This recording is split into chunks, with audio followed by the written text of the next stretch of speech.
E aí, chegamos à nossa revisão. Vamos fazer a nossa revisão? Rapidinho com vocês, porque nós estamos na aula 15.2, na tela para vocês aí. Acompanhe comigo na tela, aula 15.2. É o professor Beto aí, juntamente com o professor Lourdes, mas estamos trabalhando com vocês essas maravilhosas aulas de história. E a gente começa a fazer essa revisão sobre a Era Vargas. É a nossa primeira aula da Era Vargas, essa novela que é a Era Vargas. Vamos lá para a revisão?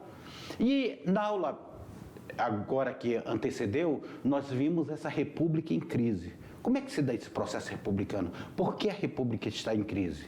Nós estamos vendo aí que em 1930 foi um ano muito difícil para a república.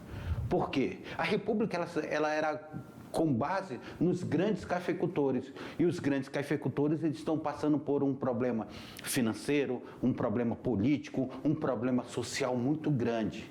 Isso reflexo da queda da Bolsa de Nova York, que nós tivemos em 1929. Essa queda da Bolsa de Nova York de 1929, ela vai refletir mais aqui no Brasil um ano depois, em 1930.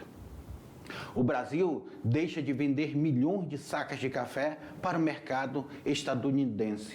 Então, os Estados Unidos não compram essas sacas de café. E, com isso, o Brasil entra num processo de crise. É em meio a essa crise que o Brasil está passando que nós vamos ver aí um movimento rebelde de 1930. Júlio Prestes sai vitorioso das eleições presidenciais. Forçamos a revolução antes que o povo a faça. Já dizia assim um mineiro. O mineiro colocava essa frase aí: façamos a revolução antes que o povo a faça. Era uma maneira de dizer o seguinte: o povo está revoltado, o povo vai fazer a revolução, então nós temos que partir para cima e fazer uma revolução. Nesse meio tempo aí, o vice-candidato a vice-presidente da República pelo partido de Getúlio, o João Pessoa, ele vai ser assassinado. Mas só que o assassinato dele tem motivos mais por questões pessoais do que por questões políticas. Mas isso vai inflar esses acontecimentos que nós estamos aí diante dessa crise republicana. Um levante militar, nós vamos ter aí um levante militar muito grande, em 3 de outubro, dá início essa luta armada no estado do Rio Grande do Sul. Essa luta armada vai vir por Minas Gerais, Paraíba, Pernambuco, porque eles não queriam que o Júlio Prestes, que era o candidato eleito, assumisse a presidência da República. Então, militares do Rio de Janeiro vão se aliar a esses revoltosos, então nós vamos ter a derrubada do governo do presidente que está na cadeira, o Washington Luiz. Olha, faltando pouquinho tempo para o Washington Luiz concluir seu mandato, eles vão tirar o Washington Luiz da cadeira de presidente. Aí então começa um novo governo. Nós sempre tivemos nesse governo a junta militar e depois nós tivemos Getúlio Vargas como um governo provisório. Um governo provisório de Getúlio Vargas. A Constituição, ela é suspensa, essa Constituição de 1891, e Getúlio Vargas, os decretos-leis dele vão virar a verdadeira lei do Brasil. O fechamento dos órgãos do Poder Legislativo e a indicação de interventores militares ligados ao tenentismo e de sua confiança para chefiar os governos estaduais. Então, meus queridos alunos, Getúlio Vargas ele vai estar dentro dessa... O Getúlio Vargas ele vai estar iniciando seu governo num governo provisório. Nós não temos Constituição. A falta de uma Constituição vai fazer com que Getúlio Vargas tenha um governo autoritário. Mas eu quero agora que vocês façam a atividade de vocês, que a gente já volta para fazer a revisão e a correção dessas atividades. Já eu estou voltando.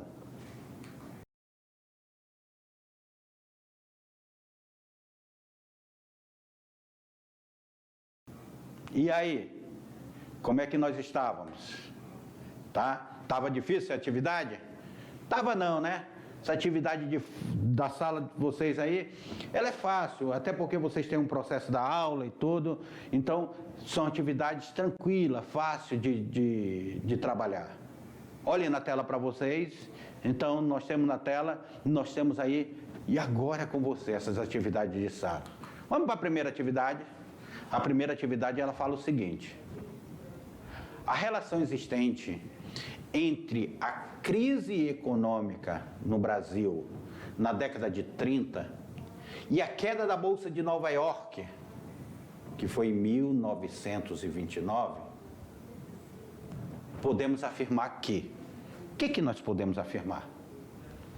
Seria a letra A: o café representava 50% da exportação brasileira e não foi afetada com a crise estadunidense? Essa exportação não foi afetada? Ou seria a letra B: o Brasil deixou de vender milhões de sacas de café para o mercado estadunidense, causando um desastre econômico que levou muitos cafeicultores à falência? Seria essa daí? Ou seria a letra C: era no café que estava investida a maior parte do capital das elites econômicas, e isso fortaleceu a oligarquia cafeeira, que não foi afetada pela crise? Ou seria a letra D: as sacas de café compradas e guardadas pelo governo finalmente teve venda no mercado internacional? Essas sacas guardadas aí, nós estamos falando daquele convênio lá, o convênio de Taubaté. Mas será que é isso daí? Ou seria a letra E: as oligarquias brasileiras que possuíam ações na Bolsa de Nova York tiveram que vender rapidamente para não perder a cotação do café? Seria isso daí? Meus queridos alunos, vem aqui comigo. Crise da Bolsa de Nova York, crise de 1929. O liberalismo econômico, ele sofre um grande golpe quando nós tivemos essa superprodução de produtos nos Estados Unidos que não tinha mercado consumidor. Ou seja, eu vou produzir muita televisão, mas todo mundo já tinha televisão, então não tem mercado consumidor para televisão. Eu vou produzir muita roupa, mas todo mundo já estava vestido, ninguém queria mais comprar roupa. Ou seja, uma superprodução que nós temos aí leva os Estados Unidos, como o professor Lorismar trabalhou na aula com vocês, e leva os Estados Unidos a uma crise. A quebra da Bolsa de Nova York, é o crack da Bolsa de Nova York. Os Estados Unidos era grande consumidor do café brasileiro. E isso vai impactar na economia brasileira, porque o Brasil vai deixar de vender milhares e milhares de sacas de café para o mercado dos Estados Unidos. E isso vai fazer com que essa elite agrária, que através do convênio de Taubaté ainda tentou fazer alguns acordos, essa elite agrária quebre, pare de ter tanto lucro. Isso foi muito ruim para a economia brasileira. Muito ruim. Por isso que a resposta correta daí é justamente, na tela, é justamente a letra B. O Brasil deixou de vender bilhões de sacas de café para o mercado estadunidense, causando um desastre econômico que levou muitos cafeicultores à falência. Vamos para a segunda? Vamos para a segunda aí. A segunda, ela nos diz o seguinte. A segunda: o último presidente a governar o Brasil, antes da ascensão de Getúlio Vargas ao poder, representava os interesses das oligarquias regionais. Em 1930, esses interesses foram atacados por uma nova elite, ligada sobretudo a políticos do sul do país e ao exército. Político do sul, ele está falando de Getúlio Vargas, e o exército, ele está falando do movimento tenentista, que ansiava. Qual era o anseio dessa elite? Pela formação de uma nova oligarquia regionais com um poder mais fortalecido em relação ao poder central? Pela descentralização do poder regional? O que foi feito por meio de intervenções de Vargas ordenou durante o governo provisório? pela restituição da ordem imperial, que levou à restauração da dinastia de Bragança, pela divisão do país e construção de uma república positivista que abarcou o sul e o sudeste, pela instituição de um regime federalista aos moldes dos Estados Unidos da América, pela instituição de um regime federalista aos moldes dos Estados Unidos da América. Meus queridos, governo provisório de Getúlio Vargas. O governo provisório de Getúlio Vargas, ele se mostra como um governo centralizador. O Getúlio Vargas vai utilizar de interventores nos estados.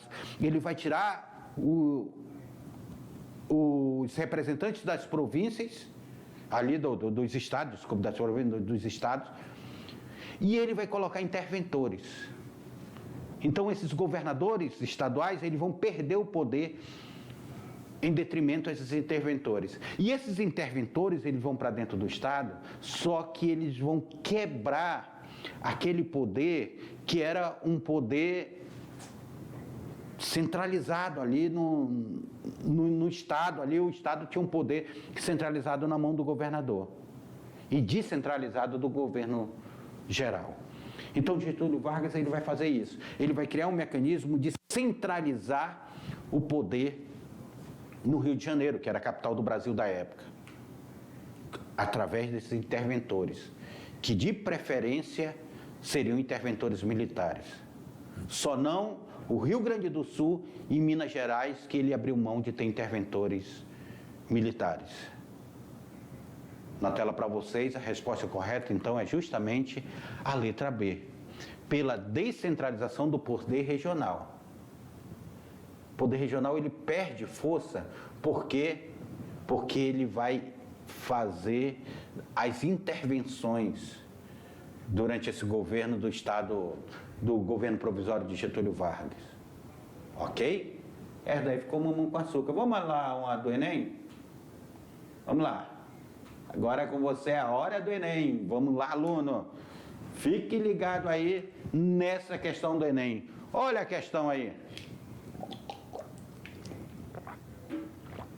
Questão da FGV. O general Góes Monteiro, ministro de guerra de Getúlio Vargas, afirmava em uma carta dirigida ao presidente em 1934. Ou seja, em 1934 nós estávamos aí já saindo do governo provisório, indo para o governo constitucional. Então você tem que saber qual é o momento que nós estamos no Getúlio Vargas. Olha a carta, o que ele diz. O desenvolvimento das ideias sociais, preponderantes nacionalistas e o combate ao estadualismo, provincialismo, regionalismo, nativismo exagerado não deve ser desprezado, assim como a organização racional e sindical do trabalho e da produção. O desenvolvimento das comunicações, a formação das reservas territoriais e milícias cívicas, etc. Para conseguir-se a disciplina intelectual desejada e fazer desaparecer a luta de classe pela unidade de vista e a convergência de forças para a cooperação geral, a fim de alcançar o ideal comum, a nacionalidade. Olha esse texto, meus queridos alunos. No trecho dessa carta estão expressos pontos centrais do regime instalado após a Revolução de 30. Entre eles, o que nós temos aí no trecho da carta que fala após a Revolução de 30, desse governo Getúlio Vargas que vai ser implantado? Seria a organização de milícias estaduais. Ele dizia que tinha que organizar milícias estaduais, regulamentação das relações de trabalho e educação. Estímulo à autonomia dos estados. Organização de milícias estaduais e nacionalismo. Organização de milícias estaduais, centralização política e educação. Ou seria na letra D? Centralização política, regulamentação das relações trabalhistas e nacionalismo?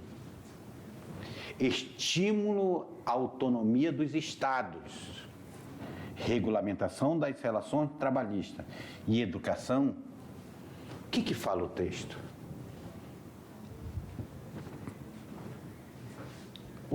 Vocês viram no texto que ele tem um trecho dele que ele fala sobre desaparecer a luta de classe. Sabe como Getúlio Vargas tenta fazer desaparecer a luta de classe? Para evitar que a classe trabalhadora ela se organize e implante um socialismo, como foi outro caso da Europa, ele cria as leis trabalhistas e ele tenta fazer um jogo dentro das leis trabalhistas, um jogo que ele equilibre essa luta de classe. Mas é um governo centralizado. A centralização do governo, ela é muito presente, principalmente com as intervenções. Nós vamos ver uma cena no governo de Getúlio Vargas, uma cena da queima das bandeiras estaduais, sendo colocada a bandeira nacional como a mais importante. Então, as bandeiras estaduais elas vão ser queimadas. Nós vamos ver o fechamento das assembleias legislativas, só leis federais. Então, essa centralização é muito forte. O nacionalismo é outra coisa que ele fala, as reservas, nós vamos ver isso no governo dele, quando as reservas minerais, energéticas, elas são centralizadas na mão do governo. Então, por isso que a resposta correta daí na tela para vocês é justamente a letra D. Centralização política, regulamentação das relações trabalhistas e o nacionalismo.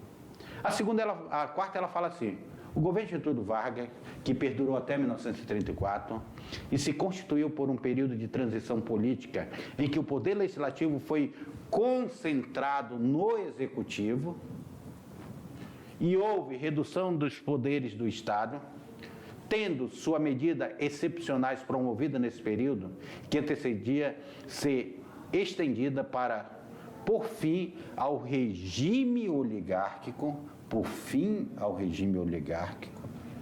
e ao federalismo, associados à Primeira República. Esse período da Era Vargas ficou conhecido como governo provisório, governo constitucional, Estado Novo, integralismo ou café com leite. Pessoal, 1930 até 1934, nós temos o governo provisório. De 1934 aqui até 1937, nós temos um governo constitucional. Agora, de 1937 até 1945, nós vamos ter o Estado Novo, nós vamos ter o período de ditadura de Getúlio Vargas. Então, esse período especificamente que nós estamos vendo é chamado de governo provisório. Vamos lá. Material complementar para vocês. Eu queria que vocês lessem o texto Anos de Certeza. Muito bom esse texto da FGV. Esse daqui é um excelente material complementar para vocês entenderem esse período de Getúlio Vargas. E também para a próxima aula, que nós vamos falar sobre essa briga da Aliança Nacional Libertadora contra os integralistas. Assista esse documentário. O que Beberico vai pensar? Não deixe de assistir esse documentário. É rápido, assistam ele que vocês vão gostar muito sobre isso aí. Vocês vão ver aí o papel dos integralistas na comunidade brasileira. Chegamos ao fim da nossa aula. Espero vocês na nossa próxima aula. Até lá!